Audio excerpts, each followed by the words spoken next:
Bàbá ètò ló tún gorí afẹ́fẹ́ Ọmọlúkà Great TV ẹ jẹ́ ká jọ gbọ́. Ètò bàbá ètò ló tún gorí afẹ́fẹ́ Ọmọlúkà Great TV ẹ jẹ́ ká jọ gbọ́.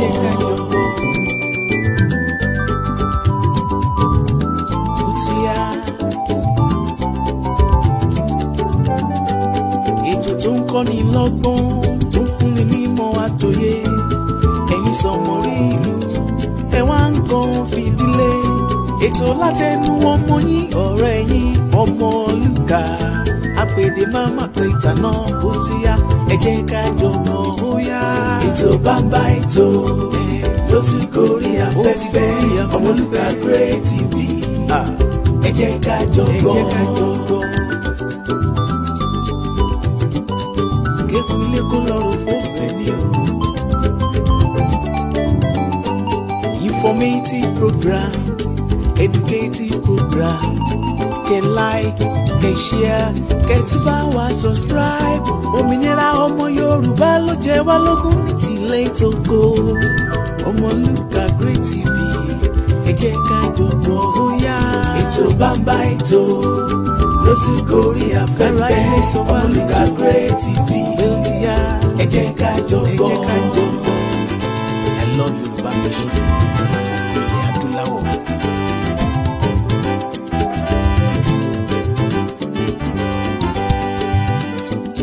Yorùbá nation ilé tìyá òmìnira ọmọ Yorùbá o ló ṣe kókó. Yorùbá nation ilé tìyá òmìnira ọmọ Yorùbá o ló ṣe kókó. I love Yorùbá nation. Ògo ilẹ̀ adúláwọ̀. Ikán parapọ̀, wọ́n parapọ̀, wọ́n mọ̀lé.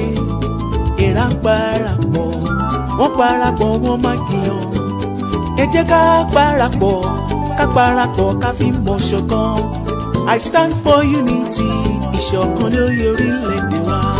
Yorùbá nation, ilé tìyá, ó tìyá, òmìnira ọmọ Yorùbá o ló ṣe kókó. Ẹ wò bí ẹ fẹ́ bí ẹ kọ̀, a máa gba Yorùbá nation yìí o. Ó dá mi lójú dé gbangba. Ẹlẹ́dẹ̀ ó máa dọ́yọ̀, ariwo ẹ̀ ló máa pọ̀ o. Ilẹ̀ ìlérí ni Ọlọ́run wá mú wa débẹ̀ ní dandan oṣù. Yorùbá nation ilé tìyá òmìnira ọmọ Yorùbá o ló ṣe kókó. I love my nation. Yorùbá nation ilẹ̀ adúláwọ̀.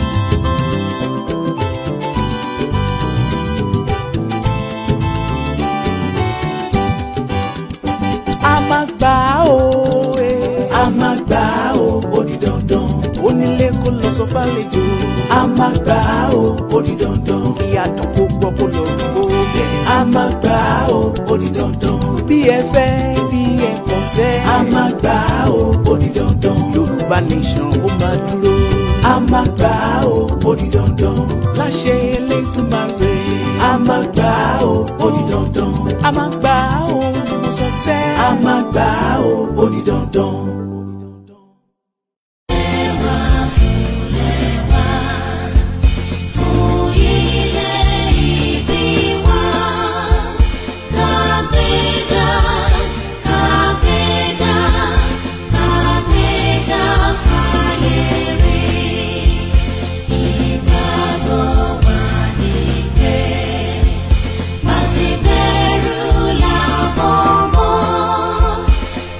Jesus.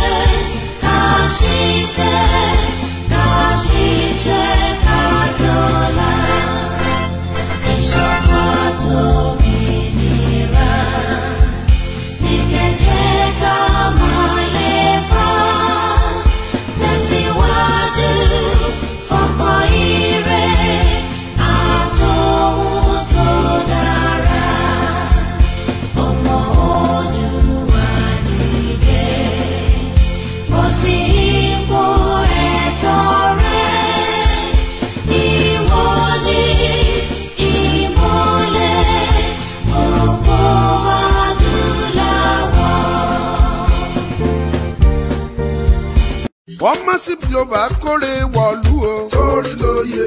Ẹ̀talẹ̀ pẹ̀lú fọkànbalẹ̀. Torí lóye. Ẹ̀kọ́lé ẹ̀ralẹ̀ pẹ̀lú ìdẹ́lọ́rùn. Torí lóye.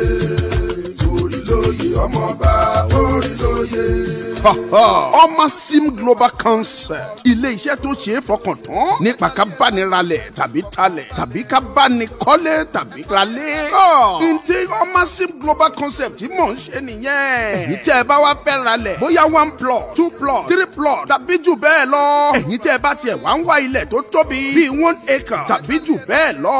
Ẹ̀yin tí ẹ̀ ń wá ilẹ̀ tí ẹ lè kọ́ hòtẹ́ẹ̀lì sí, ilé ìwé ìgbàlódé, ilé ìwòsàn aládàáni tàbí ilé iṣẹ́ ńláńlá. Ẹ má dààmú jìnnà. Ẹ tètè tara ṣàṣà máa bọ̀ ní Massive Global Concept. Ilé iṣẹ́ tiwa fini lọ́kàn balẹ̀. Bí ẹ bá ti ń ralẹ̀ lọ́dọ̀ tiwa kí ìwé ilẹ̀ yín sì máa pé pérépéré pẹ̀lú survey backup. Atakànmọ́lẹ̀ sí nọ́mbà 16 Pacific Lane Shagari Village nílùú Àkúrẹ́. Tàbí kí ẹ pe ẹ̀rọ ìbánisọ̀rọ̀ yìí 07039848569 tàbí 07046092484. Lẹ́ẹ̀kan sí 07039848569 tàbí 07046092484. Massive Global Concept. Ra ilé ralẹ̀ pẹ̀lú ìfọ̀kànbalẹ̀.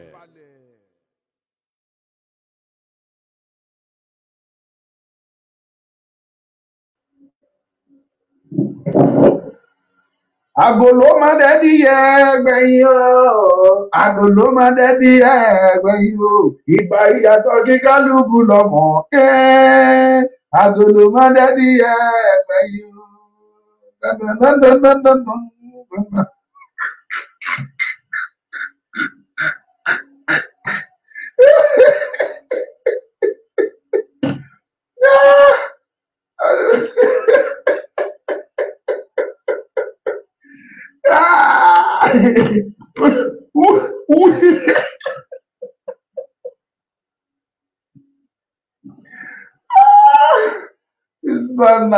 Funny o. Ẹkúlé gbogbo ẹ̀yin olólùfẹ́ mi pátápátá, gbogbo ẹ̀yin olólùfẹ́ Ọmọlúkà Great TV, ẹkúlé nílé yìí o, microphone dà gbogbo. Ṣé dáadáa la bá yín o? Gangan. Ṣé àfojú yín sọnà o? Pàpàpàràpàrà. Ìṣẹ́ ló sọ ọmọ nù bí oko. Gangan.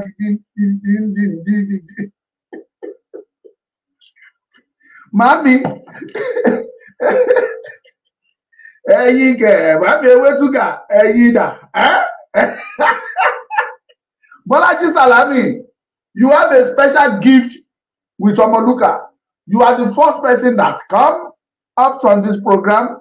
You are the first person that comments on Facebook. Mi ò tí ì rí comment ní YouTube. Ní Facebook ẹ̀yin ni ẹni àkọ́kọ́ tó kọ́kọ́ comment. Bọ́lájí Salami, after this program, send a message to Ọmọlúkà that I am Bọ́lájí Salami. I am the àti yé mi o. Ẹni vẹ́ẹ̀sì kan àti flag kan lọ́wọ́ Ọmọlúkà. Anywhere tẹ́ bá wà ní Nàìjíríà, I send yes yìí. Àfi tẹ́ bá sí Nàìjíríà nìkan. You have a gift with me. After the program, send a message. Ẹni tí mo rẹ́rìn ẹ bá mi rẹ́rìn. Bàbá mi Ìyàndá Fọlọ́runṣọ́ ẹ bá mi rẹ́rìn. Ọlámilékan Sóbò ìjàre ìjà rẹ́rìn àárín tàkìtì.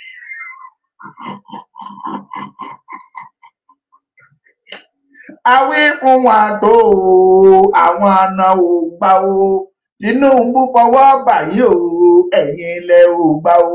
Ń bá a sọ fún yín tó o, ṣé bẹ́yìn ilẹ̀ ò gbà o. Ìjọba fọwọ́ báyìí o, ẹ̀yin ilẹ̀ ò gbà o.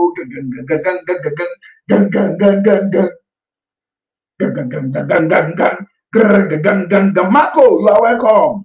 Thank you. Cecilia, thank you. You are welcome.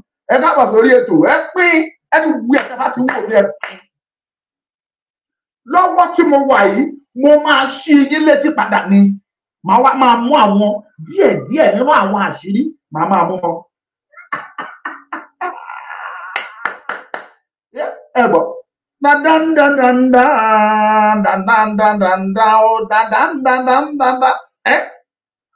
Tí mo ṣe sọ tí mò ń sọ ìdí wípé A lot of people were calling me.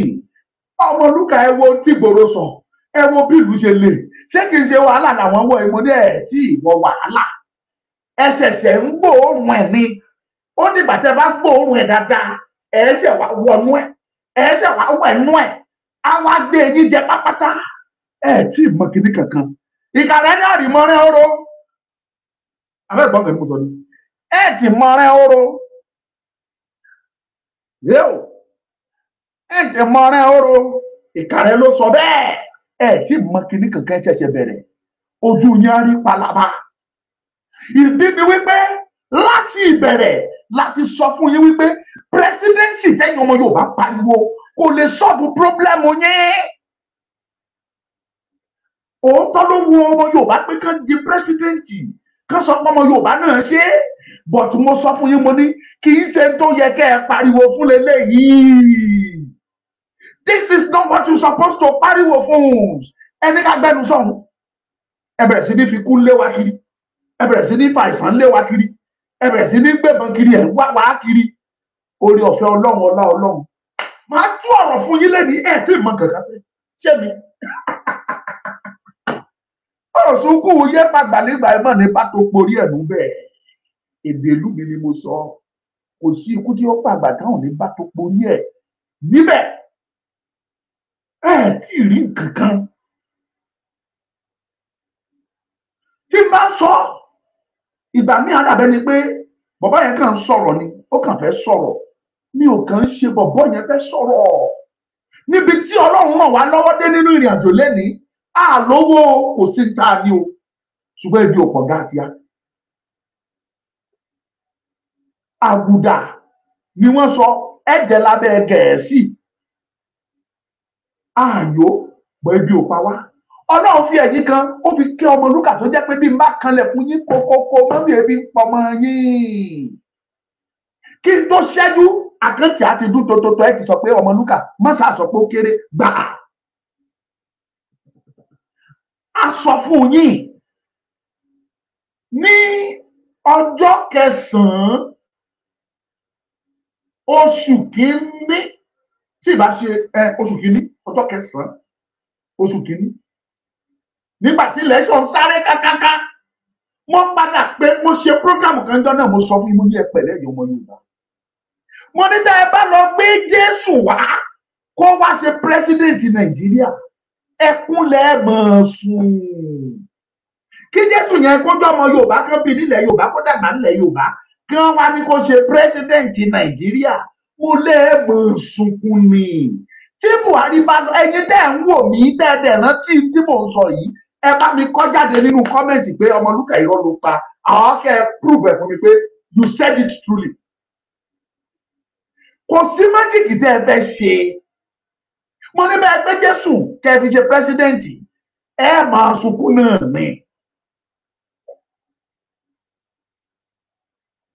Ìdí ni wípé amúkun ẹrù ẹwọ́ ni wọ́n ń sọ ṣùgbọ́n amúkun sọ fún un ní ẹ̀ ń wo òkè ẹ̀ wò sàlẹ̀.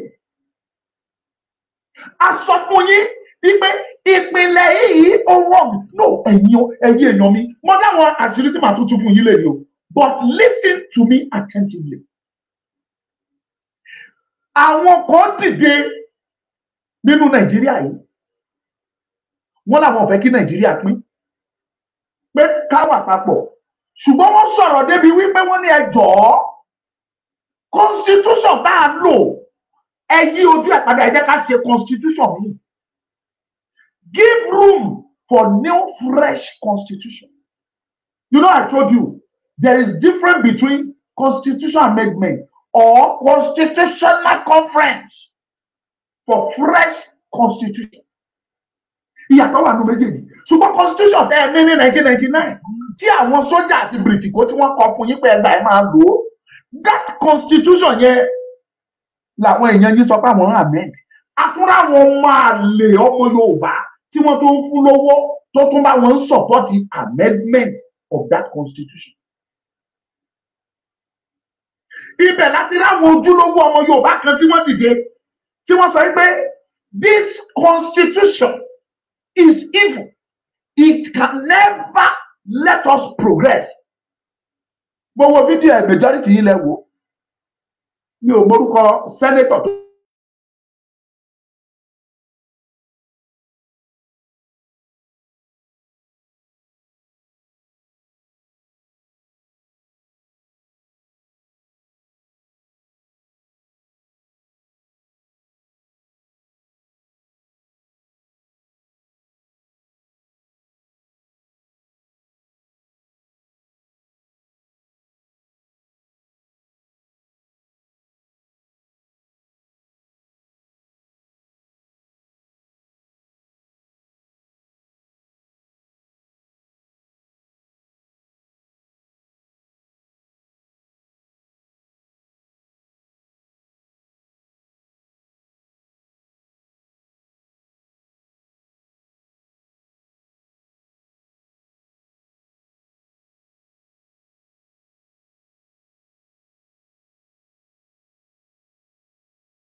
Ẹ má bínú sí mi, ẹ mọ̀ pé gbogbo nẹ́tíwọ̀kì yẹn ó ń ṣe bákan ni, but I will continue to talk. Ẹjọ́ ẹ̀yin tẹ́ ń wò mí ní Facebook and YouTube, tẹ́ bá ń gbọ́ mi, ẹ bá mi kọ jáde nínú comment pé à ń gbọ́ yín. Mo mọ̀ pé ẹ̀yin tẹ́ ń wò mí ní TikTok ń gbọ́ mi dáadáa, but ẹ̀yin tí Facebook and YouTube, ẹ sọ pé mo ń gbọ́ sínú comment ká lè mọ̀ pé ẹ ń gbọ́. Bóyá kí n máa fi kígbe dáadáa, ẹ mọ̀ pé mi ti ní standard studio mi ò ní misa, mi ò ní kankan, kò sí Sunday this, so à ń ṣiṣẹ́ towards it láìpẹ́. Oh good, Lanre Jinadu, Lanre Jinadu ó tọ́jọ́ mẹ́ta o, you are welcome. Listen to me, àwọn yẹn sọ pé constitution tá à ń lò yìí, constitution yẹn is evil. Àwọn tó ní agbára Nàìjíríà, the people that owns Nigeria, wọ́n ní kò sí nǹkan tó jọ, they did nothing about it.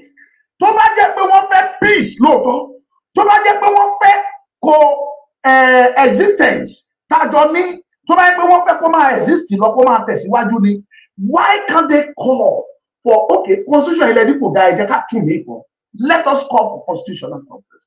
They will never allow such to happen because tẹ́ ẹ bá ṣe constitution míì, constitution yẹn ò ní fi àyè gba àwọn tá à ń sọ yìí láti jẹ gàba lóyún lórí mọ́. Fún ìdí yẹn wọ́n wọ́gilé, wọ́n ní kò sí tó jọ bẹ́ẹ̀. Àwọn kan dìde, wọ́n ní àwọn ò tiẹ̀ fẹ́ ká pín, ẹ jẹ́ ká máa jẹ́ Nàìjíríà lọ, but ẹ jẹ́ ká padà sí 1963 constitution tó fi àyè gba regional government. Ṣó di oríṣi sẹ́ẹ̀tì méjì, àwọn kan ní constitution yìí ní kẹ́ ẹ tún ṣe, àwọn kan ní ẹ padà sí 1963 constitution tó máa fàyè gba Yorùbá láti dá dúró, tá fàyè gba Ìgbò láti dá dúró, tá fàyè gba àwọn Haúsá láti dá dúró, tàbí àwọn ìyá míì tó bá fẹ́. Nítorí wọ́n mọ eléyìí pé tó bá dé wò, you are in pọ́nbélé wàhálà. Díọ̀lá, they did nothing about it. Ibẹ̀ làwọn akẹ́kọ̀ọ́ ti jáde ká ti sọ pé pínpín ló tọ́, ẹ jẹ́ ká pín kó ní kálukú jó orúkọ dá díẹ̀. Díọ̀lá, ẹjọ́ ṣé wọ́n pín? Wọn ò lè ẹ́ bá gbà láyé. Ìdí ni wípé wọ́n ti study, wọ́n ti mọ̀ yìí pé ìkòkò ọbẹ̀ lájẹ́ nílẹ̀ Yorùbá, wọn ò lè fi yín lẹ̀ láyéláyé. Àwọn tó dẹ̀ yẹ kó dìde, kó sọ̀rọ̀, kó já ìjà yìí, àwọn yẹn gangan ló sọ wípé àwọn fẹ́ ṣe èmi lókàn, àwọn fẹ́ ṣe pírẹsidẹ́ǹtì.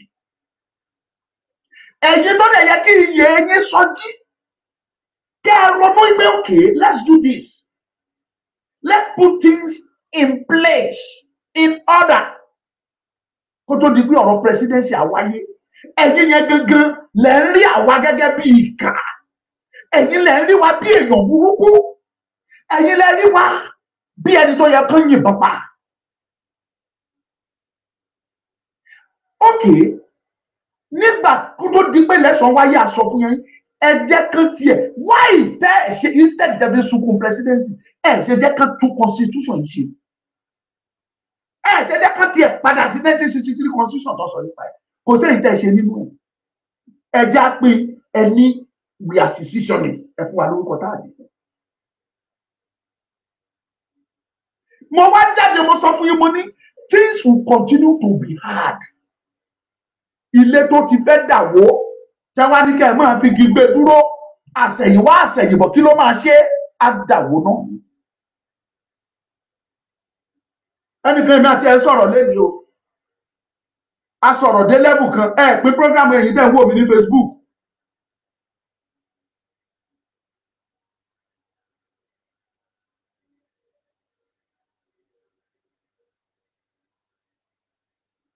so àjọ ń sọ̀rọ̀ wọn àjọ ń gist àjọ ń pò ó wá sọ statement kan ó ní ṣé kìí ṣe báwọn ti kàn àgbákò báyìí nítorí Tinubu tó wọlé báyìí mo ní kìí ṣe àgbákò. I have to speak neutrally. mo ní number one ẹ̀ tí ilé sọ pé ìjọba Tinubu ò dáa ìdí ni wípé Tinubu ṣe ò débẹ̀ ni kò ní cabinet kò tí ì ní ministers kò tí ì ní chairman board kò tí ì ní anything so ẹ má tí ì pariwo pé ìjọba ẹ̀ ò dáa ẹ tí ì rí kankan ẹ jẹ́ kó yọ àwọn mínísítà ẹ̀ náà ẹ jẹ́ kó yọ àwọn chairman board táwọn wọ̀nyẹn náà dé ọ́fíìsì táwọn náà fẹ́ jẹ tán fẹ́ kó jẹ ìgbà yẹn lẹ́sẹ̀ máa mọ ìyàtọ̀ tó wà nù palaba àti ṣìgìdì. ẹ gbọ́ ní àkókò yẹn lẹ máa mọ ìyàtọ̀ tó wà nínú palaba àti ṣìgìdì. Sunny Adé ti kọ́ lórí ó ní nínú palaba nínú ṣìgìdì orí yẹn mo máa ń gbàgbé sí báyìí ó ní nínú gidigidi nínú palaba nínú kúdúrú dandan ní kẹ́nu ó ṣe kan ọ̀rọ̀ dẹnu bá sọ láti sọ̀rọ̀ ọgbọ́n jáde. That is not where I'm going. ọmọ Yorùbá kí ló dé tẹ́ pẹ̀tẹ́lẹ̀ tẹ́ ń palapalapa.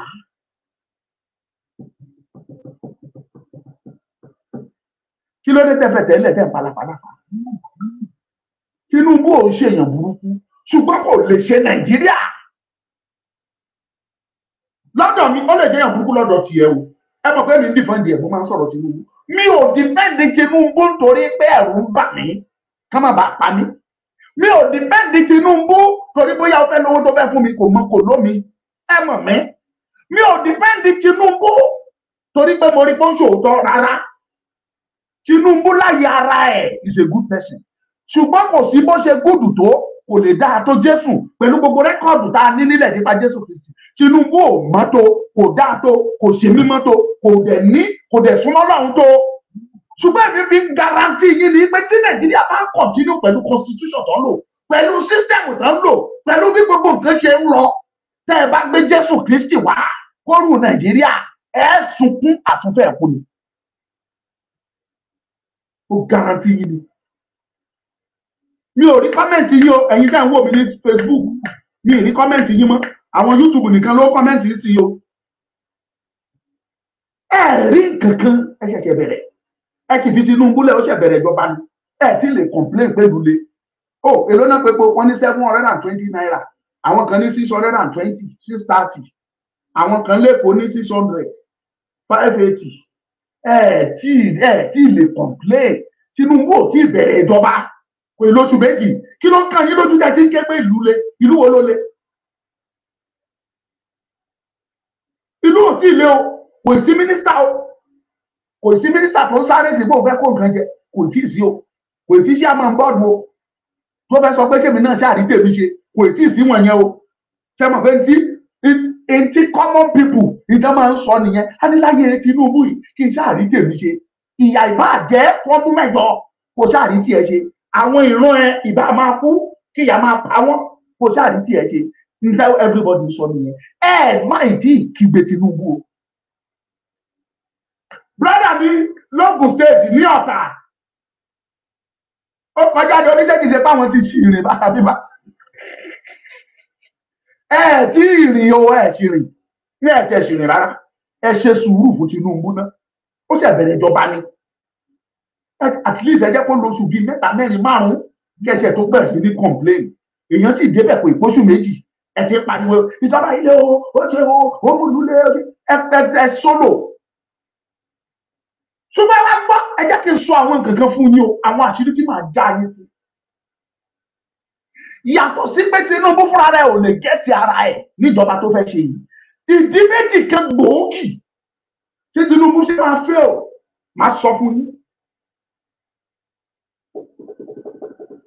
Tí máa ń sọ̀rọ̀ mi mo máa ń là á, mi ò gbàdúrà kó fẹ́, tó bá fẹ́ lè ó fẹ́ láyé ara ẹ̀, but I don't pray for him to fail torí mi náà fẹ́ ga o. But mo fẹ́ kẹ́ ẹ mọ̀ yín pé a gbọ́dọ̀ pọ́n jẹ̀bẹ̀ lákìsà, ẹ jẹ́ ká kọ́là kúrò lẹ́kọ̀ọ́ ẹ̀kọ́ ò kọ́là. Ẹ kọ́là kúrò lẹ́kọ̀ọ́ ẹ̀kọ́ kankan ò kọ́là. Tinubu will fail. Kò sí president tó jẹ́ Nàìjíríà rí tí ò fail. Tó bá ti ń lọ, wọ́n máa ń lẹ̀ wọ́n lóko lọ ni, wọ́n máa ń ṣẹ́pè fún wọn lọ ni. Ìdí ni wípé ìpìlẹ̀ yẹn ò dára. A sọ fún yín, òun ló ṣe dùn mí sẹ́yìn àgbàgbà ilẹ̀ Yorùbá. Òun ni mo ṣe máa sọ ọ̀rọ̀ burúkú sáwọn tó pera wọn láfẹ́nifẹ́re tí wọn ò dẹ̀ ń ta afẹ́nifẹ́re tó di afẹ́nifẹ́ bí ìkà ọ̀dájú abiyamọ ní gbogbo wọn. Òun nínú ṣe máa bí mi di ọ̀la sí Ọmọyẹlé Sowore. Òun nínú ṣe máa bí mi sí di ọ̀la. Sowore ò jà ìjà mẹ̀kúnnù, kò jà ìjà anybody, ìjà ara ẹ̀ ló jà, máa garanti yín. Bí Tinubu bá fi oyè tó bá fi lọ Sowore àgbà, ìjà ara ẹ̀ ló jà. But mo fẹ́ kẹ́ understand wípé ìdí tí mo ṣe ń sọ eléyìí òun ni wípé majority nínú gbogbo ẹ̀yin tẹ́ pera yín ní àgbààgbà, ìjà tó yẹ kẹ́ ẹ jà kó tó di pé ọ̀rọ̀ election dé ni wípé kẹ́ kóra jọ, kẹ́ ṣe pàdé pàdé àwọn ti Ìgbò, kẹ́ sọ fún ẹ pé come ẹ jòkó, ẹ jẹ́ ká ṣe pàdé wa. Ẹ jẹ́ ká sọ fún Nàìjíríà pé tó ò bá tún constitution Nàìjíríà kọ tàbí ká padà sí regional government, no election. Ìjà tó yẹ kẹ́ ẹ jà nígbà náà nìyẹn, bọ́tẹ́ ẹ̀ níjà ibi tó wọ́n máa gbàdé lẹ̀ wá. Bàbá Adébánjọ, Ayọ̀ Adébánjọ, ẹ búra pẹ̀lú gbogbo tẹ́ ẹ nínú ìgbésí ayé nípa ìgbowó lọ́wọ́ mi. Ẹ lọ búra pé ẹ gbowó lọ́wọ́ Òbí, ẹ gbowó lọ́wọ́ Òbí, ẹ bẹ̀ sí ní gbógun ti Tinubu. Ibi tí mo ń lọ kọ́ nìyẹn, ẹ̀yin ọmọ Yorùbá. Listen, I will tell you many reasons, or let me give you only two. Tí Tinubu tó fi máa fail. Number one, mo ti sọ díẹ̀ lára ẹ̀ fún yín lánàá. They will sabotage the government of Tinubu. Wọ́n máa sabotage ẹ̀ tó alẹ́sẹ̀ tó jẹ́ pé wọ́n fẹ́ kí Tinubu máa lọ kán lẹ́lọ́kọ̀. Wọ́n ti tiraka ẹ̀, wọ́n gbìyànjú ẹ̀ nígbà tí ilẹ̀ sọ kù ọ̀sẹ̀ méjì. Ruling party wọ́n kọ́kọ́ gbé owó pamọ́, wọ́n dára tó wù wọ́n about the currency owó nígbà tẹ́ mọ̀ pé ilẹ̀ sọ kù ọ̀la. Wọ́n dára tí wọ́n gbìyànjú gbà yẹn láti ṣe gbogbo yín ló yé. Wọ́n fẹ́ káwọn èèyàn hate party kán dẹ̀ kórìíra Tinubu kọjá bá ṣe lérò lọ kí Tinubu lè fẹ́. The same period ni wọ́n gbé epo wọ́n hàn ọ̀dẹ́ wọn ò jẹ́ kí epo jáde. Ọ̀rọ̀ báǹkì wa di wàhálà. Ẹ mọye báǹkì tí wọ́n sun níná ní gbogbo píríọ̀dù tá à ń sọ yìí, election kù ọ̀sẹ̀ méjì. Jerry, tí máa ń sọ̀rọ̀ fún yín, I am talking to you from my deep research.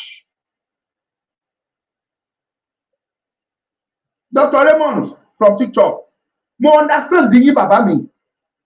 Yes, you said I should do it in a ó yé mi, but doctor, ibi tó bá lé láti bọ́ ọmọkùnrin o. And either we talk or we didn't talk, doctor. Ẹ̀yin gan ẹ kàwé jù wá dáadáa as a doctor. Wọ́n pè kankan ní depression, wọ́n pè kíní kan oríṣiríṣi orúkọ náà ń fún. Ibi tí Nigeria government ń tì wá lọ. Tell me, doctor, bóyá kò ní ju depression lọ, and depression possibly 90% depression can result to death. Death like joke, everybody will start to die. A máa kú lọ ní pẹ́pẹ́pẹ́. But that is not where I'm going. Let me go back to where analysis tí mo ṣe. Mo sọ fún yín lánàá mo ní Tinubu ò ń ṣe ẹni táwọn alágbára yìí lè control. In tí wọ́n dẹ̀ máa gbìyànjú láti ṣe ni pé gbogbo nǹkan tá a fi máa control ẹ̀ ní kẹ́ ẹ jẹ́ ká ṣe. Tó bá wá gbìyànjú gbogbo ẹ̀ tí wọn ò rí ṣe, wọ́n ti study, wọ́n ti gbìyànjú, wọ́n ti tiraka, wọn ò rí ṣe. Títí Tinubu fi débẹ̀ tó fi wọlé. Tinubu play game ẹ̀ wọlé ni. Ẹ̀yin tẹ́ ń pariwo Tinubu o kíní kan o irọ́ ni ó lè ní ìgbà ni ó wù yín ni. Ṣé Obi ló jẹ́ áńgẹ́lì? Is Obi a saint? Obi is not a saint. He is also a thief. Ó lè lòbí ní Nàìjíríà. Kò sọ lóṣèlú tó wà ní ìgbà tó ń sọ lè. Bí Tinubu ṣe jẹ́ bàbá jàgùdà lòun fúnra rẹ̀ jẹ́ ògbójú olè.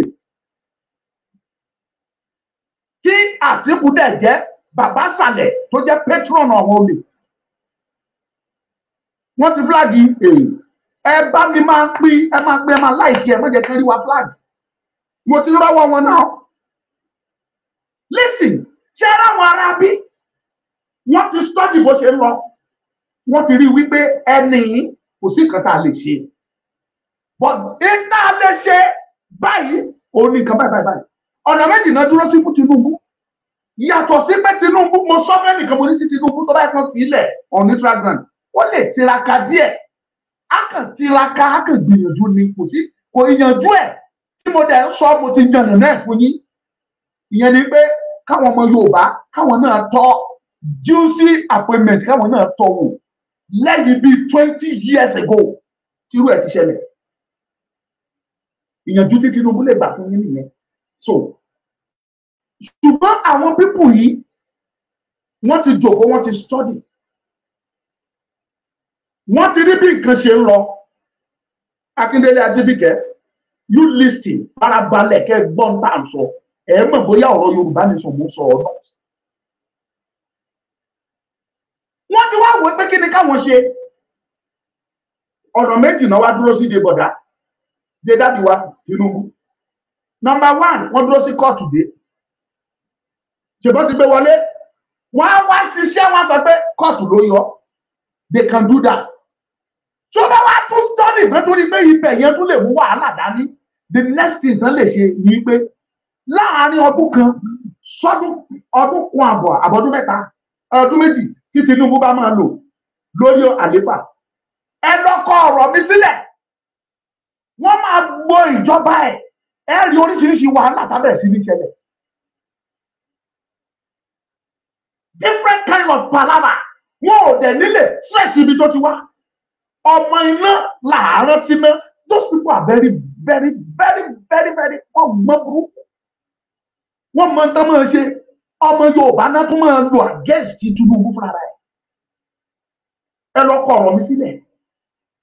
Tí eléyìí bá dẹ̀ ń continue, má guarantee yín pé ẹ máa sunkún sí ni lójoojúmọ́. Ìdí táwa ṣe pariwo fún yín ipe kì í ṣe presidency ní kẹ́ ẹ jẹ́ ká lé bá ṣe máa jáde kúrò nínú Nàìjíríà. Torí pé tẹ́ ẹ bá fi dandan lé pé Nàìjíríà lẹ fẹ́ wà, kò sí ọjọ́ táyé lè dẹrùn fún mẹ̀kúnnù.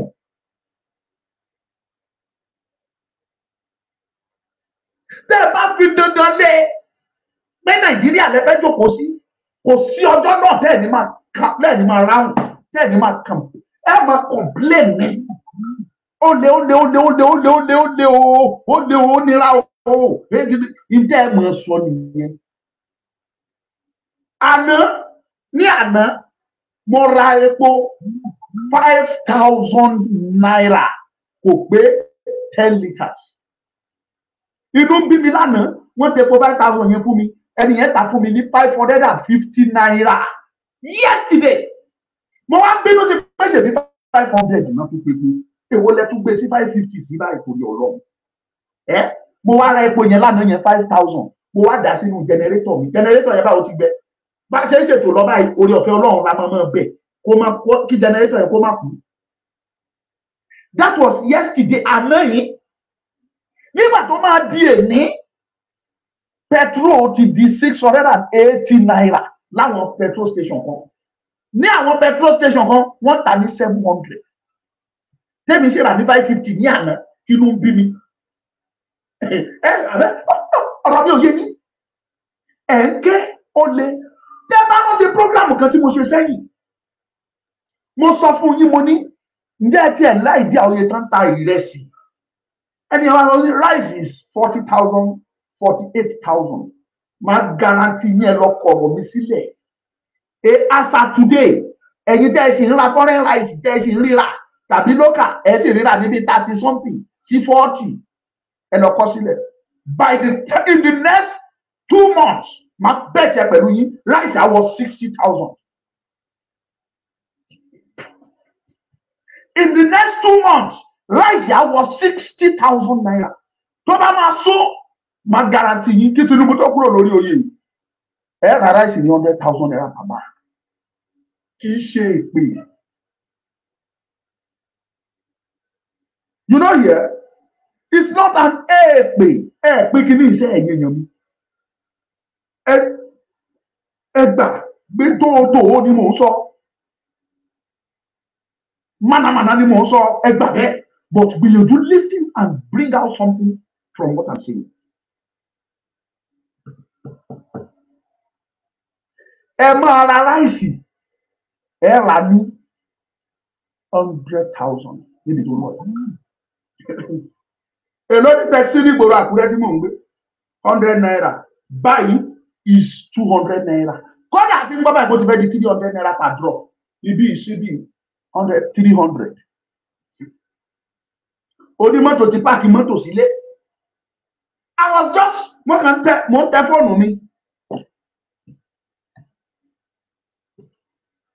fóònù mi bí mo ṣe ń tẹ fóònù yẹn mo wá rí bọ̀dá wa wí kónkó táwa sọ̀rọ̀ fún wọn jọyàn lọ́hùn tí wọ́n sọ pé ká gbẹnu lọ. Dr. Raymond say why misleading people tó bá dàbí mislead lójú ní doctor then you don't have any. This is my platform. You have no reason to come here and be telling me that I'm misleading people. Please go. It's not by force. I am not the only person speaking online. Go to other person platform. So why we go complain kí náà fẹ́ bí 8,000 ṣe iye mọ́tò wọn epo fún wọn gbogbo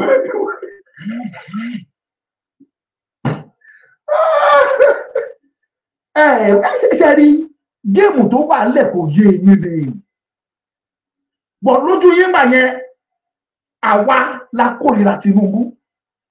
This is a very simple in a simple sentence ẹ̀yin èèyàn mi tẹ́ bá lọ́pọlọ níta sọ ni wípé kẹ́ ẹ tó jìjà pé presidency yìí o lẹ́fẹ́ fight fún ẹ ṣe fight fún ìwé òfin tó guide gbogbo wa tó jẹ́ pé kò pé wa tó fẹ́ fún àwọn kan ju àwọn kan lọ why tẹ́ ẹ jà fún lọ kẹ́ ẹ tó máa pariwo pé presidency lè fẹ́. This is what we are talking about.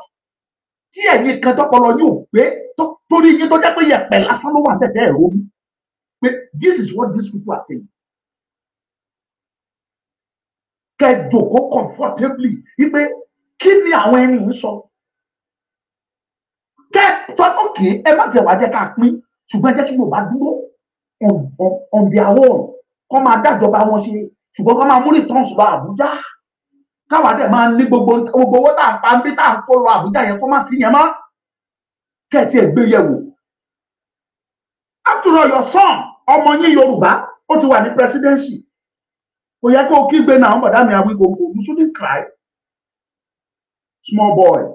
Thank you jare doctor.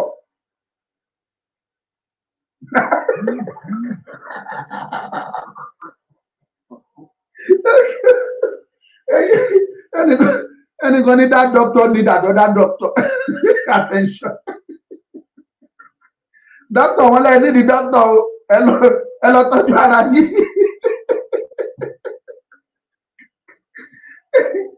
Simple matter.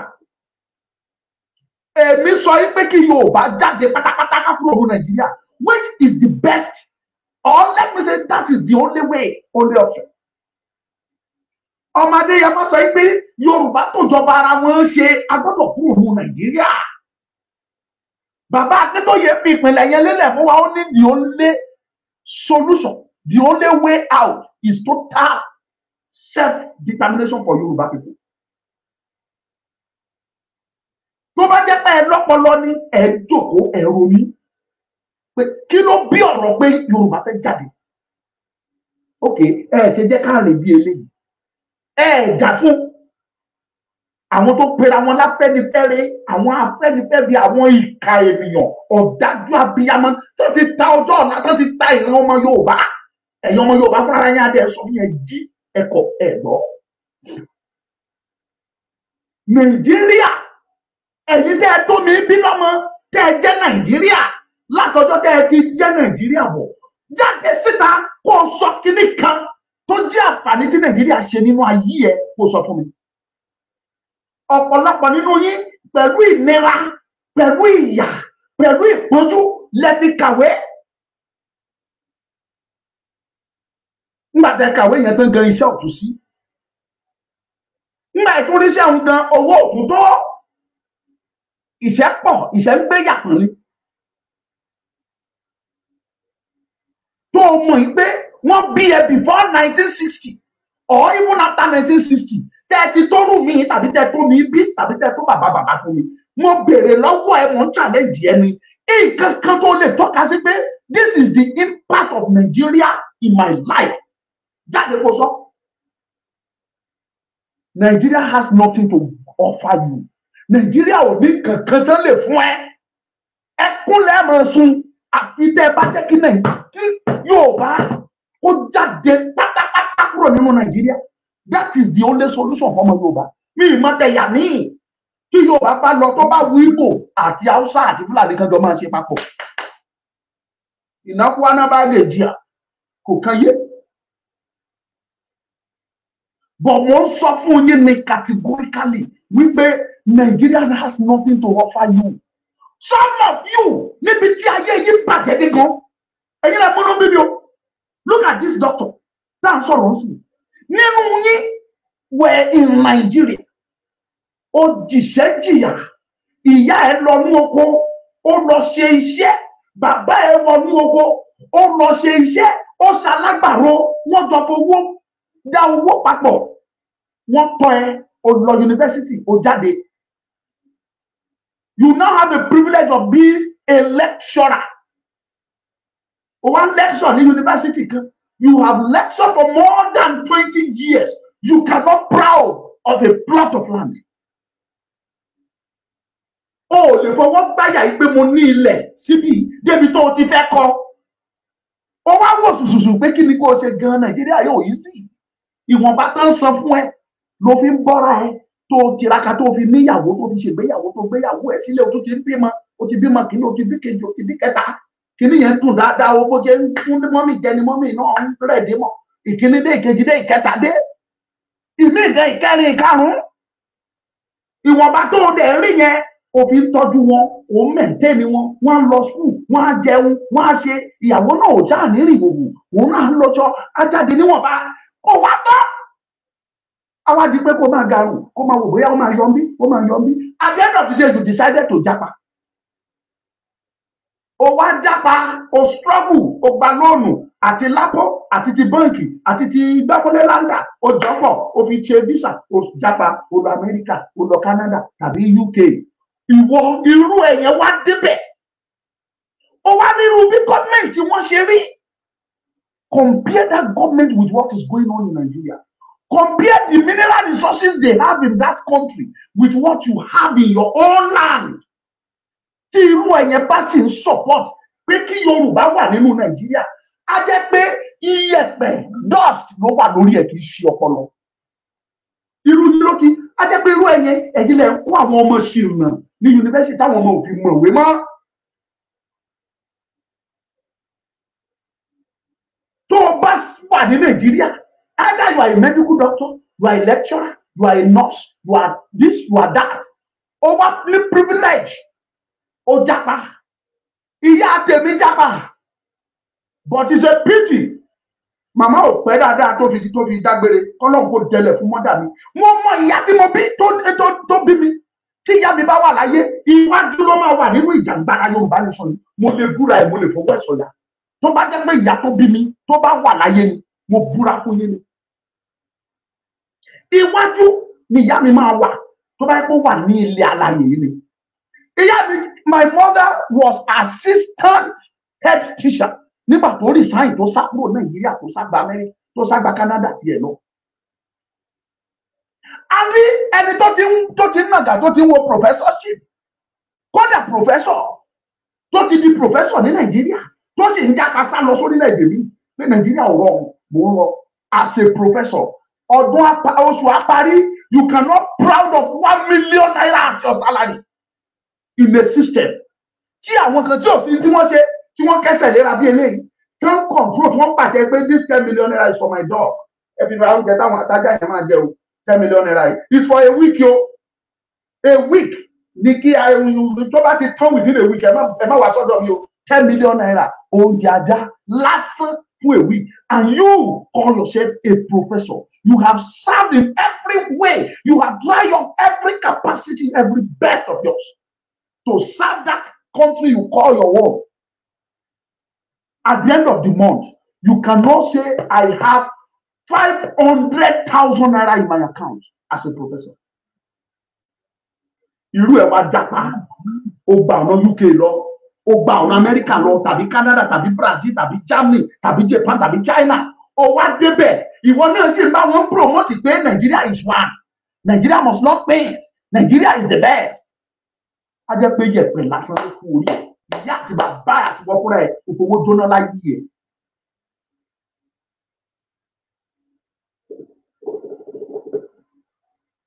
To round it up, ẹ̀yin èèyàn mi, mo wá gbàgbé lámọ̀ràn mi, ó bà ní kò ìbàjẹ́. Ẹ̀yin tẹ́ ẹ bá súnmọ́ Tinubu ẹ sọ fún, ó bà ní ẹ tẹ̀ bàjẹ́. Ilé ẹni tó bá sọ ilé nù àpò ìyà ló so kọ́. The only solution to Nigerian problem is total dissolution of Nigeria. Total dissolution of Nigeria. Yoruba must get out of Nigeria. Láìsí bẹ́ẹ̀ lè get ara yín. Ẹ̀jú fúnra yín mọ̀ pé ìwọ tó bá ní owó díẹ̀ dání tó bá fẹ́ ra nǹkan lọ ra pamọ́ sí yìí o. Máa garanti ẹ nǹkan mọ̀ wọ́n. Akọjá àfẹnusọ ìwà gbà ẹ́ wà kẹ́ wà gbọ̀n. Rice sì wà ní 40,000 báyà bí 38 àbí 40. Tó o bá lówó ra báàgì mẹ́rin dání kó ra pamọ́ kó síbi tí ò ti ní bu tí ò ti ní bàjẹ́ lọ ra pamọ́. Because in the next 1 month or 2 months, máa guarantee ẹ rice máa change. Ó máa wọ 40, 50, 60, 70. Ẹ̀yin mọ̀ náà tí bá parọ́ ẹ lè jẹ́ you can testify to it. Because ǹjẹ́ ẹ bá rà lè máa tà. Tó o bá dẹ̀ rajà, for example, this is a single commodity.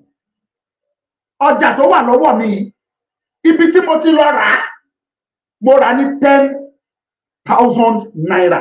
Ǹjẹ́ ẹ wò 10,000 naira ni mo rà. Ìgbà tí mo rà ní 10,000 naira, mọ́tò tó máa bá mi gbé tí màá fi gbé 2,000 naira péré ni mọ́tò yẹn ń gbà lọ́wọ́ mi. Nígbà tí mo rà ní 10,000. Tí bá wá rọ 2,000 yẹn mọ́ 10,000. 2,000 owó mọ́tò tí mo rò mọ́ 10,000 tí mo rà á. Tí mo gbé dé, tí bá wá rọ owó àwọn òṣìṣẹ́ mi, bóyá ó kú sí 1,000 tí bá rò mọ́, ó di 13,000.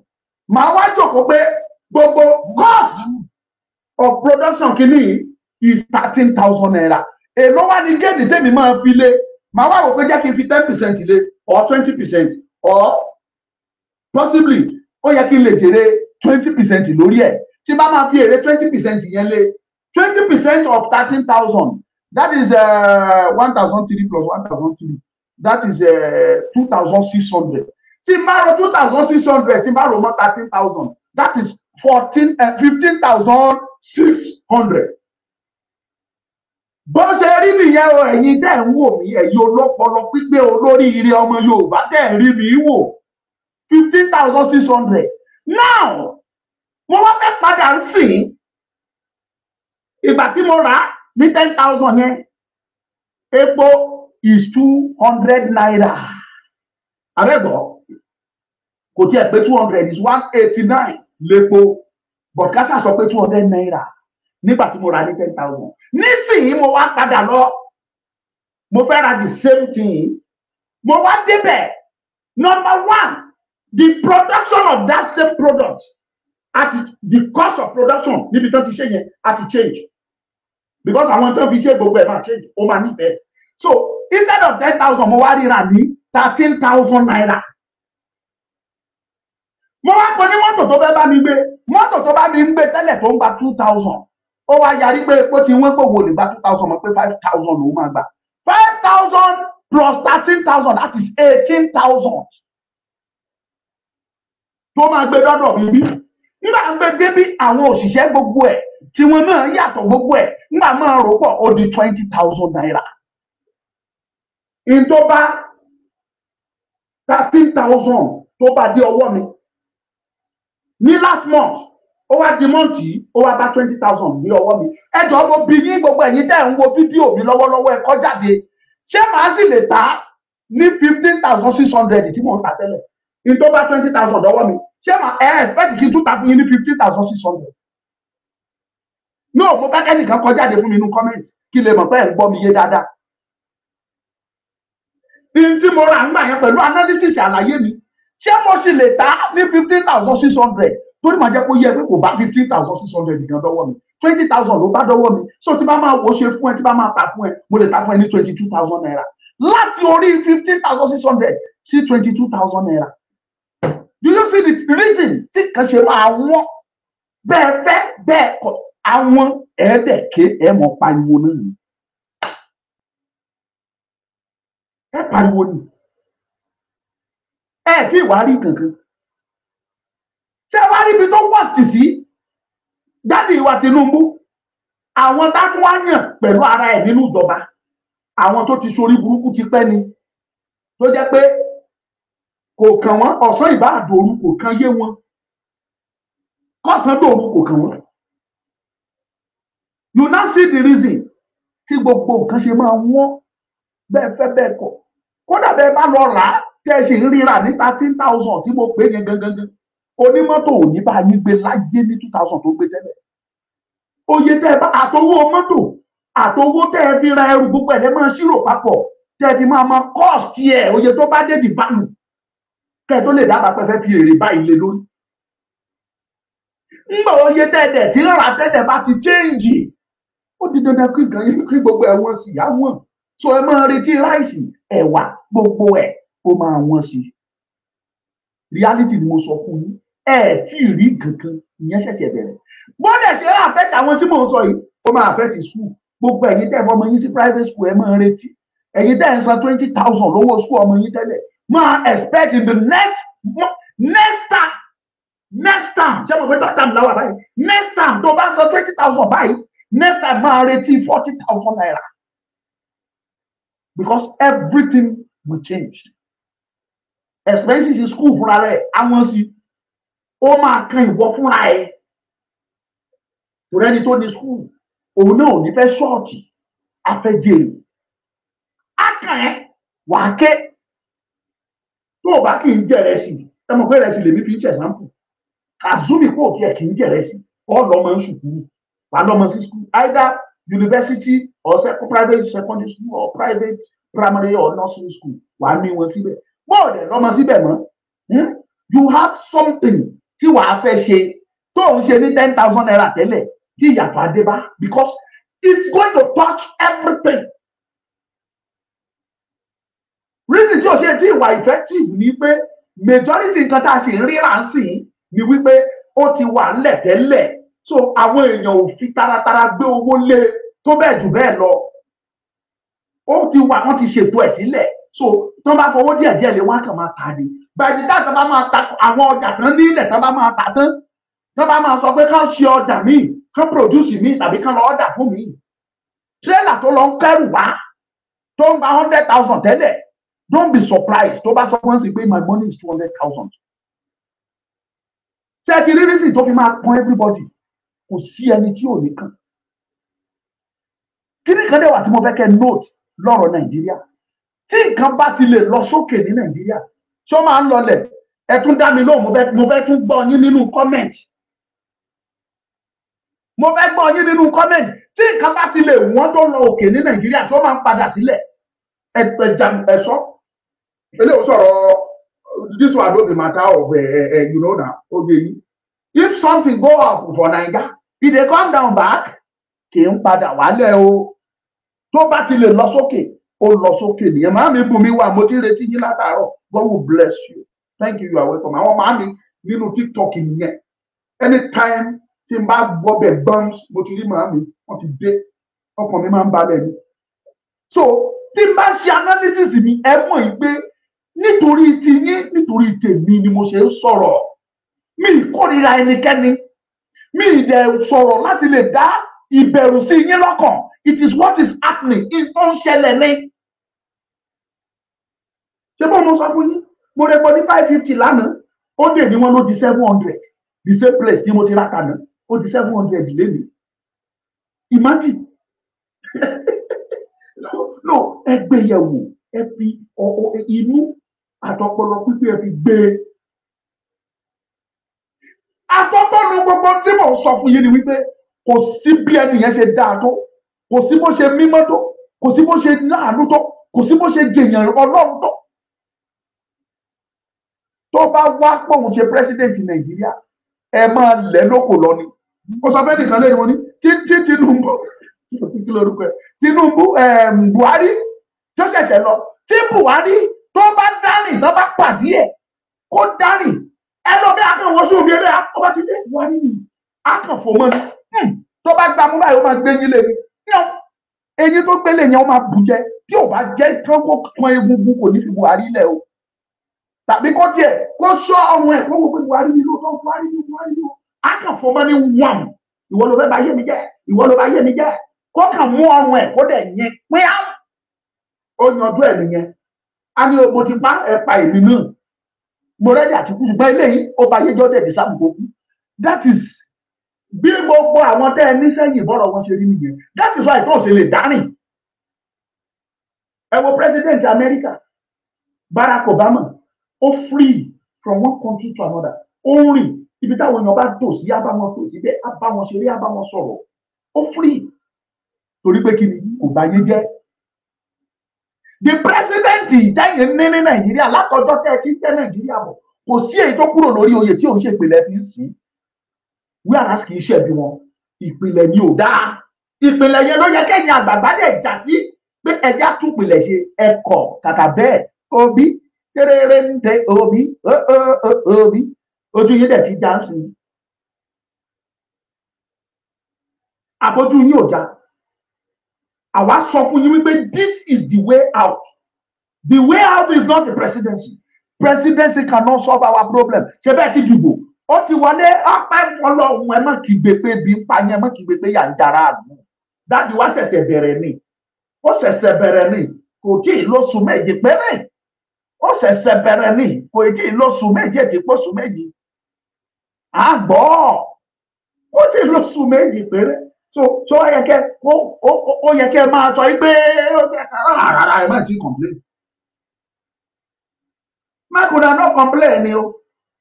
Our president, he never start government, he never get a minister, he never get a chairman board, he never got a DG. So leave and make it, they do am jeje by jeje. Nígbà wọn wọ̀nyẹn bá dé táwọn náà fẹ́ fi ìgbà yẹn lẹ máa wá gbọ́ lọ́gà. Èmi mọ̀ pé kíjì báyìí ṣàwọ̀. That will be all for today. Omoluka is my name. I am not here to scare you, to create panic or to láti gbé nǹkan tá a máa jẹ́ kẹ́rù rárá. Gbogbo yín ẹjọpọ ẹrù ẹ mọ̀ pé reality ni wọ́n sọ fún mi. Ọlá a tún wá sọ̀rọ̀ ǹjẹ́ bàbá wa Tinubu ǹjọ́ ó lè fàyè constitutional conference ǹjọ́ ó lè ṣe tó bá dẹ̀ ní lọ́kàn láti ṣe ǹjẹ́ wọ́n lè jẹ́ kó ṣe à ń bọ̀ lórí tọ́pìkì yẹn lọ́la. Mi ò bínú Tinubu mi ò bínú Obi. I am a man with good heart. Bó o bá sọ fún mi èmi mọ̀, I know my heart. Ipe ọkàn t'Ọlọ́run fún mi, ọkàn tó ní àánú ènìyàn ni. But at the same time, I must say the truth. Na only one person dey die you. Gbíì! Ó parí náà nìyẹn. ó parí. Jésù gan fúnra ẹ̀ sọ lórí igi ó ní ó parí. Èmi ò bẹ̀rù o. Tó bá bí ti bá rí bí ẹ̀rù máa ń bà mí, ó máa ṣe ẹ̀rù rẹ̀ máa bẹ̀rù because I am a human being. But at the same time, ẹ̀rẹ̀ kan náà ikú o. Ikú kan ò dẹ̀ bí mi pa, àrùn kan ò ní mi sọ lọ́dọ̀. Even our daddy Tinubu tó bá rí fídíò mi wò, ó mọ̀ yìí pé òdodo ni mò ń sọ. Ó mọ̀ pé fact ni mò ń sọ. Kò sí bó ṣe jẹ́ ènìyàn Ọlọ́run tó kò súnmọ́ Ọlọ́run. Thank you for the cap. Ẹni tó fún mi ní fìlà. Margaret Santos, God will bless you. Màámi Bùnmi one, God will continue to bless you. Mo appreciate yín lọ́pọ̀lọpọ̀. Kò sí bí ẹni yẹn ṣe súnmọ́ Ọlọ́run tó bá darapọ̀ mọ́ Nigerian politics tó di débi tó ti di gómìnà yín tó ti di president yín. Kò bó fẹ́ bó kọ̀ ó gbọ́dọ̀ gúnyán fún Sátánì jẹ. He must dine and wine with evil, with devil. So, nobody can do anything for Nigeria except political shit on their own. Pep Omoluka is my name, and that will be all for today. Ade Omade kare oba mi o, magbedan o, ẹ ṣé mo dúpẹ́. Thank you, my people. I am Omoluka, one and only. Òṣọ́pọ̀ Èkìtì ṣọ́pọ̀ àkókò ọmọ ṣàkókò yìgbò. Omoluka ṣe méjì gbogbo àṣòkò ṣe mẹ́ta.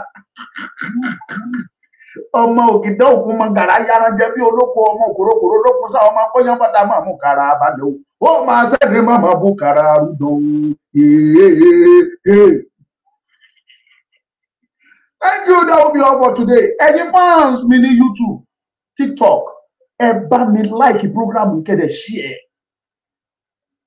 Ẹ like ẹ share. Yàtọ̀ sí yẹn, tó o bá ń tẹ̀lé mi ní Facebook tó o ti subscribe síbẹ̀ subscribe sí. Tó bá dẹ̀ jẹ́ YouTube ló ti ń wò mí, make sure pé bó ṣe ń wò mí tán yẹn lọ tẹ subscribe button kó o dẹ̀ tẹ notification. Ìwọ tó ti subscribe síbẹ̀ tó tẹ notification tá a bá ti ń gbé fídíò mi wọlé o ò ní rí wa wo lọ tẹ notification ìyẹn la máa sọ fún anytime tí fídíò bá fẹ́ wọlé síbẹ̀. Go and do it. God will bless you. Thank you, my people. Mami Bùnmi wá ẹjẹ bẹ̀rẹ̀ lọ́dọ̀ yìí. Ẹ̀yin tèmi ní tiki tọ́kì. Mo gba gift lẹ́nu, inú mi dẹ̀ dùn. Oh God. Inú mi dẹ̀ dùn, orí mi dẹ̀ wú. Ẹ̀yin tèmi ní Facebook, ó yá ẹ máa kọ́. Fuel now is 700 naira per litre in Kwara. But in this evening, una never see anything. I go see. Àmà ra lọ náà ní so. Ọlọ́run lè ṣe ìyanu bó ṣe lọ sókè yẹn kó tún wálẹ̀. You know, God is marvelous. Oníṣẹ́ ìyanu lọ́lọ́run. Ẹ máa kọ́ ìbùkún ní fún orílẹ̀-èdè Yorùbá. Ẹ máa kọ́ ẹ̀yin tẹ́ wà ní YouTube ẹ kọ́, ẹ̀yin tẹ́ wà ní Facebook ẹ kọ́ tí bá ti rí mẹ́wàá à ń lọ nìyẹn. Mẹ́wàá à ń lọ nìyẹn. 10 gbére à ń lọ. 10 gbére we dey go be that. Ẹni tọ́lọ́ bá ràn lọ́wọ́ kó ṣe data fún wa o. À ń kọjá àyè wa o. Àwa ò síbi tán ti ń kówó jẹ o. Ọmọdé ọ̀sùn ni o. Béèrè nọ́mbà tí wàá sọ tí wàá ṣe sí. O ti ní nọ́mbà mi dání. Nọ́mbà tí mo fẹ́ post yẹ má ṣe sínú ẹ̀. Kò pọn dandan kẹ́ ẹ ṣe síbẹ̀. Ẹ kàn béèrè lọ́wọ́ mi. Omoluka, nọ́mbà wo lẹ fẹ́ ṣe sí o? Lẹ fẹ́ ṣe data òun sí o? Àá fún yín ní nọ́mbà tẹ́ máa ṣe sí. Màá dé appreciate yín. So that ká lè ká máa rí lò. Ọ̀la sì á ní event kan níta. Tá a gbọ́dọ̀ lọ tó jẹ́ ti ìran Yorùbá. Tá a gbọ́dọ̀ wà ń bẹ̀. So a dẹ̀ máa cover ẹ̀ live. A ní di data ẹ ràn wá lọ́wọ́ ojú òní tì yín. Máa kọ tiẹ̀ jáde bùkún ní forílẹ̀-èdè Yorùbá tó o bá ti kọ́ tí n bá mú ẹ ń bẹ̀ yẹn máa give order kan wá gbé ẹ. Màá ní kán bá mi gbé yẹ tí ó jẹ́ sẹ́ńtọ̀ máa ṣe. Oyè ẹ̀yìn tèmi ọ̀yá ẹ̀ sáré gba advert. Wọ́n mọ̀ sí Global kórè wọ̀lú o. Torí lóye. Ẹ̀talẹ̀ pẹ̀lú pọ̀pọ̀n balẹ̀. Torí lóye. Ẹ̀kọ́lé ẹ̀ralẹ̀ pẹ̀lú ìdẹ́lọ́rùn. Torí lóye. Torí lóye ọmọọba. Torí lóye. Omasim Global Concept. Ilé iṣẹ́ tó ṣe é fọkàn tán nípa ká bá ní ralẹ̀ tàbí talẹ̀ tàbí ká bá ní kọ́lé tàbí ralé. Ǹjẹ́ Omasim Global Concept tí mò ń ṣe nìyẹn. Ẹ̀yin tẹ́ ẹ bá wá fẹ́ ralẹ̀ bóyá 1 plot 2 plot 3 plot tàbí jù bẹ́ẹ̀ lọ. Ẹ̀yin tẹ́ ẹ bá tiẹ̀ wá ń wá ilẹ̀ tó tóbi bíi 1 acre tàbí jù bẹ́ẹ̀ lọ. Ẹ̀yin tí ẹ̀ ń wá ilẹ̀ tí ẹ lè kọ́ hòtẹ́ẹ̀lì sí, ilé ìwé ìgbàlódé, ilé ìwòsàn aládàáni tàbí ilé iṣẹ́ ńláńlá. Ẹ má dààmú jìnnà ẹ tètè tara ṣàṣà máa bọ̀ ní Omosim Global Concept. ilé iṣẹ́ tiwa fini lọ́kàn balẹ̀ bí ẹ bá ti ń ralẹ̀ lọ́dọ̀ tiwa kí ìwé ilẹ̀ yín sì máa pé pérépéré pẹ̀lú survey backup. atakànmọ́lẹ̀ sí nọ́mbà 16 Pacific Lane Shagari Village nílùú Àkúrẹ́ tàbí kí ẹ pe ẹ̀rọ ìbánisọ̀rọ̀ yìí 07039848569 tàbí 07046092484 lẹ́ẹ̀kan sí 07039848569 tàbí 07046092484 Omosim Global Concept ra ilé ra lẹ̀ pẹ̀lú ìfọ̀kànbalẹ̀.